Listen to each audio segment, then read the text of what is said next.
অর্থনৈতিক ধস, মুদ্রার রেকর্ড দরপতনে খাদের কিনারে দাঁড়িয়ে থাকা ইরানে শুরু হয়েছে বিশাল গণবিক্ষোভ। রাজধানী তেহরানে গ্র্যান্ড বাজার থেকে শুরু হওয়া এই আন্দোলন এখন দেশটির কারাচ, সিরাজ, ইশফাক সহ প্রধান শহরগুলোতে ছড়িয়ে পড়েছে।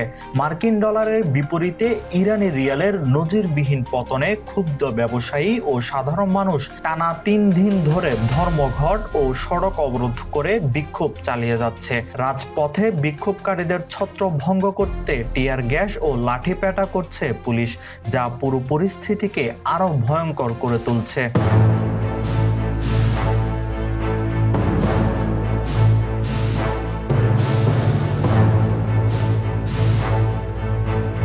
বিক্ষোভের তীব্রতা বাড়ার সাথে সাথে বিশ্ববিদ্যালয় শিক্ষার্থীরাও রাজপথে নেমে এসেছেন।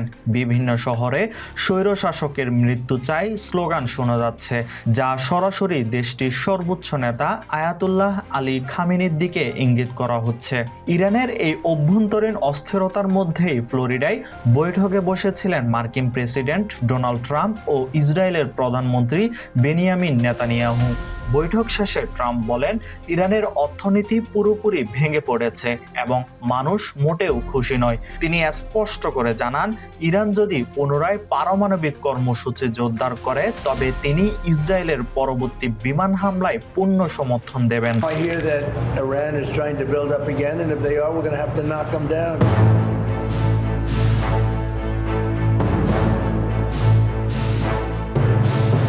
আজকের ভিডিওতে আলোচনা করা হবে সাম্প্রতিক সময়ে ইরানে অস্বাভাবিক হারে মুদ্রার দরপতনকে ঘিরে যে ভয়ঙ্কর আন্দোলন শুরু হয়েছে তা নিয়ে। পশ্চিমা শক্তি এবং ইসরায়েলের নানানমুখী ষড়যন্ত্র এই আন্দোলনের সাথে যুক্ত।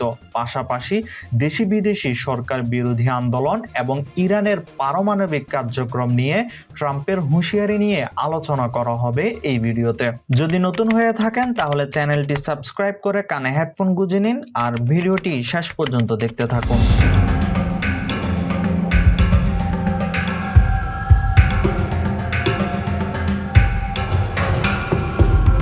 ডলারের বিপরীতে ইরানি রিয়ালের রেকর্ড দরপতন, সঙ্গে উচ্চ মূল্যস্ফীতি ও জীবনযাত্রার ব্যয়ের নিয়ন্ত্রণহীন ঊর্ধ্বগতি দেশটির অর্থনৈতিক সংকট আরও তীব্র করে তুলেছে। প্রতিবাদে তেহরানের দোকানিরা রাস্তায় নেমে বিক্ষোভ শুরু করে। টানা ৪র্থ দিন ধরে বিক্ষোভ চলছে। তেহরান ছাড়াও আরও কয়েকটি শহরে বিক্ষোভ ছড়িয়ে পড়েছে। তেহরানে শিক্ষার্থীরাও রাস্তায় নামেন।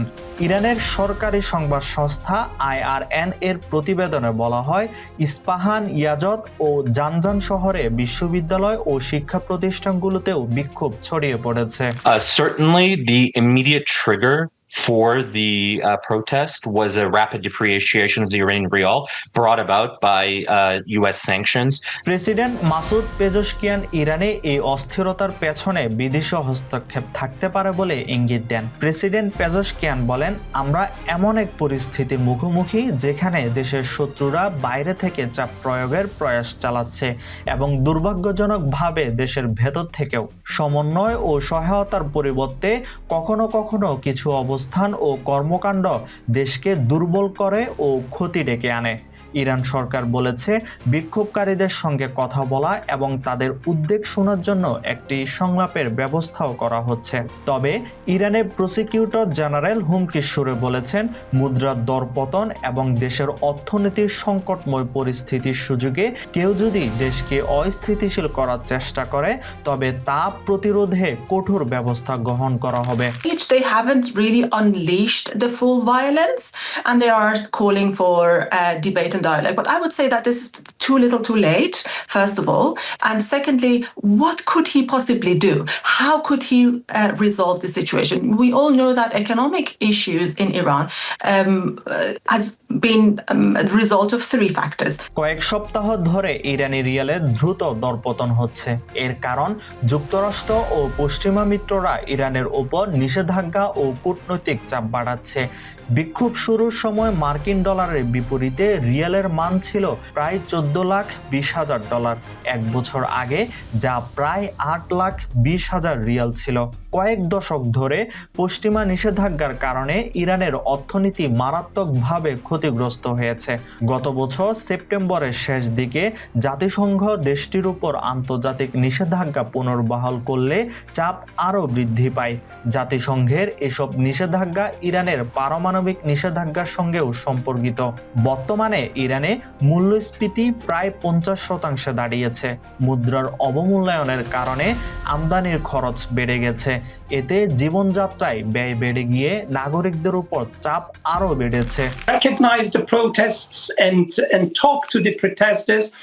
This is a legitimate protest against mismanagement, corruption, and high inflation. Quincy Institute for responsible স্টেটক্রাফটের নির্বাহী ভাইস প্রেসিডেন্ট ত্রিতা পার্সি বলেন, সরকার দেশের চলমান অর্থনৈতিক সংকট সমাধান করতে সক্ষম হবে, ইরানি জনগণের আর এমন বিশ্বাস নেই। ত্রিতা পার্সি আরও বলেন, প্রেসিডেন্ট নিজেই প্রায় এক সপ্তাহ আগে প্রকাশ্যে বলেছেন তিনি এসব সমস্যার সমাধানে কিছুই করতে পারছেন না।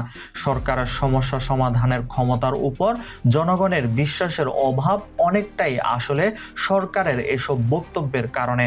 ইরানের অর্থনৈতিক সমস্যা গুরুতর, তবে এটাই একমাত্র চ্যালেঞ্জ নয়। দেশটিতে ভয়াবহ জ্বালানি সংকট চলছে। তেহরান সহ অন্যান্য বড় শহরের জন্য পানি সরবরাহকারী বেশিরভাগ বাঁধও তীব্র পানির সংকটে রয়েছে। এর আগে 2022 ও 2023 সালে মাসা আমিনি নামের 22 বছরের এক তরুণীর পুলিশি হেফাজতে মৃত্যু নিয়ে ইরান জুড়ে বিক্ষোভ ছড়িয়ে পড়েছিল। সে সময় কয়েকশো মানুষ নিহত এবং 20,000-এরও বেশি মানুষকে গ্রেপ্তার করা হয়েছিল। Well, the government has done limited economic gestures. There have been promises of oversight, some temporary controls, and there are also like public messagings aimed at calming market like the tweet that you just mentioned. But there hasn't been any structural economic reliefs. যুক্তরাষ্ট্রে নির্বাসিত শাহজাদা রেজা পাহলভি এই আন্দোলনের প্রতি পূর্ণ সমর্থন জানিয়ে বলেছেন, এই সরকার ক্ষমতায় থাকলে অর্থনৈতিক সংকট কাটবে না, আমাদের জয় সুনিশ্চিত। অন্যদিকে অভ্যন্তরীণ অস্থিরতার সুযোগ নিয়ে কোনো বিদেশি আগ্রাসন হলে তার জবাব কঠোর ও অনুতাপজনক হবে বলে সতর্ক করেছেন প্রেসিডেন্ট পেজেশকিয়ান। সর্বোচ্চ নেতা খামেনি এই বিক্ষোভকে শত্রুর উস্কানি হিসেবে বর্ণনা করলেও সাধারণ মানুষের পিঠ দেওয়ালে ঠেকে যাওয়ায় এবারের আন্দোলন ভিন্ন রূপ নিচ্ছে বলে মনে করছেন আন্তর্জাতিক বিশ্লেষকরা।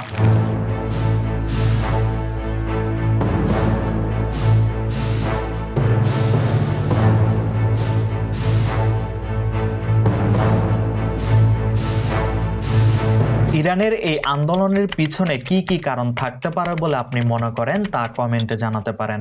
পাশাপাশি ভিডিওটি কেমন লেগেছে তাও কমেন্টে জানাতে পারেন। যদি নতুন হয়ে থাকেন তাহলে চ্যানেলটি সাবস্ক্রাইব করে পাশে থাকুন।